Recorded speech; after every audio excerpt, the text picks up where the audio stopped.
ഈ സിനിമ. പിന്നെ കാണുന്ന സിനിമ കാണണം, നല്ല സിനിമയാണ്. നല്ല നമുക്ക് ഇമോഷൻ സോങ്സ് ഒക്കെ കുറേ ഉണ്ട്. നല്ലൊരു സിനിമ കാണണം എല്ലാവരും. ഓക്കെ. പിന്നെ നമ്മൾ സിനിമ കാണുമ്പോൾ പെട്ടെന്ന് നമ്മൾ ഓർമ്മിക്കുന്നത് നോവൽ വായിച്ചതാണ്. കാരണം അതിലുള്ള എല്ലാ കഥാപാത്രങ്ങളെയും നമ്മൾ പെട്ടെന്ന് ഓർമ്മിച്ചു പോകും. പിന്നെ AR റഹ്മാൻ മ്യൂസിക് എടുത്തു പറയേണ്ട ഒന്നാണ്, ഒന്നും പറയാനില്ല, സൂപ്പറാണ്.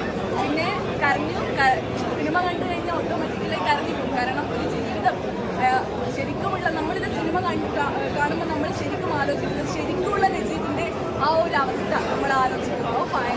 അപ്പോൾ നമുക്ക് ഭയങ്കര വിഷമമാവും. അപ്പോൾ അതാണ് സിനിമ. പിന്നെ പൃഥ്വിരാജിൻ്റെ അഭിനയം ഒന്നും പറയാനില്ല, രക്ഷയില്ല. എല്ലാവരും പടം കാണും.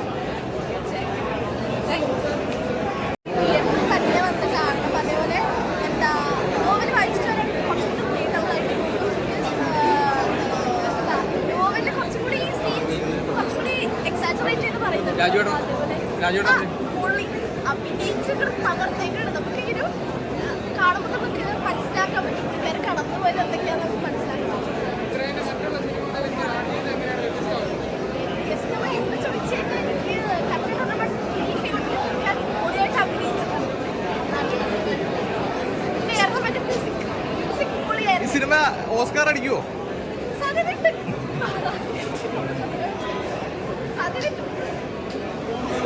ദൃശ്യവിസ്മയമാണ് നമ്മൾ കണ്ടത്. ഒന്നും പറയാനില്ല. എന്ന് വെച്ചാൽ നമ്മുടെ പെർഫോമൻസ് ബേസ്ഡും ടെക്നിക്കൽ ബേസും ഞാൻ ഇതുപോലെ പടം കണ്ടിട്ടില്ല. ഇതുവരെ കണ്ണിൽ ചൂട് പോയിട്ടില്ല. അത്ര അടിപൊളി സൂപ്പർ പടം. മസ്റ്റ് വാച്ച് കേട്ടോ. ഓസ്കാർ ഷുവറാണ്. ഗവൺമെന്റ് പ്രൊമോട്ട് ചെയ്യുന്നത് ഓസ്കാർ ഷുവർ. എന്നാ ലെവലിൽ നമുക്ക് സമ്മതിച്ചു.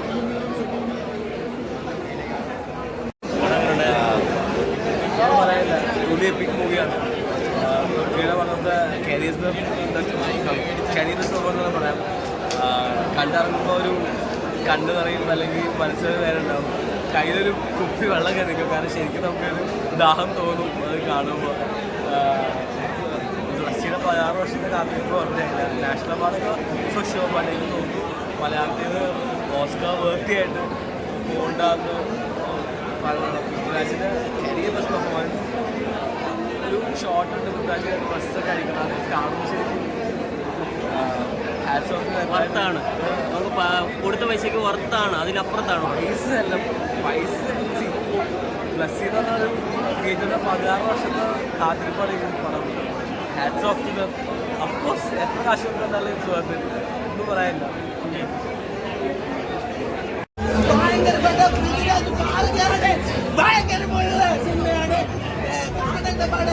പേശിയില്ല, സമയം പോയത് അറിയുന്നില്ല. മരുഭൂമിയിലുള്ള അനുഭവം ഗൾഫിൽ പോയിട്ടെങ്കിലും ഈ പടം കണ്ടാൽ പറയാൻ പറ്റും. ഭയങ്കരം ഒന്നും പറയാനില്ല. പടമൊന്നും ബ്യൂട്ടിഫുൾ ഫാന്റസി ഗാലക്സിക്കാൻ ഭയങ്കരം കാണിക്കണമെന്നുണ്ടോ?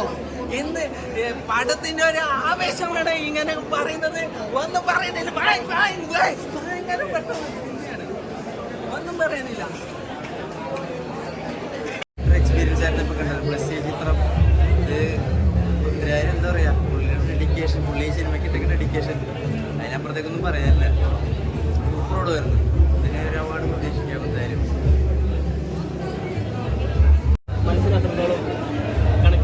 ഉക്രൈൻ എന്ന് പറഞ്ഞാൽ ഉക്രൈൻ ഒന്നും പറയാനുള്ള നല്ല ഇന്റർനാഷണൽ ലെവലുള്ള സിനിമ. ഓരോ സിനിമ മലയാള സിനിമയിൽ വന്നിട്ടുള്ള ഇതൊരിക്കലും വരാനും പോകില്ല. Ukraine plus